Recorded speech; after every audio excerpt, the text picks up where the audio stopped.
gima nyalo wacho ni kaka jonyuol kose kaka jomodak e gweng' gima kama kotimre kik iwach ni mawatwa kik adhi report to early marriages gi ma nyithindo matindo dhi marriage gi gigo kel dongruok.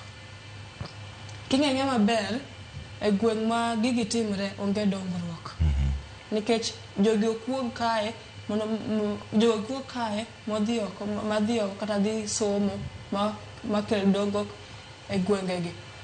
To gima dawach ka janyuol tima tek mondo nyithindi odhi skul to tima tek mondo ipuonj nyithindi ni dhi tedo chon ok ngima. Nitie ngima past dhi tedo, nitie ngima oko ma dhi tedo. To wach FGM kwang'iyo it's doing more harm than good. Kata kodhi e supitande gi inyiso ni it's doing more harm than good. In kaka janyuol nyathi miting'a ting'e ibi nyuolo nyalo bedo ni iyiero mondo ikosne am molo losone gima ber e ngimane.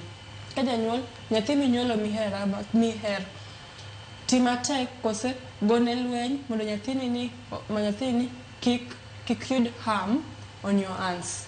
Nikech ka nyathi koyudo harm on your hands nyathini bodak gi gini to bo blame. Nyathi bedo ng'ama duong' oboloko kiteni tibo ni natimo nyathini ang'o kagma ni yie ni bo timrene emomiyo nyathini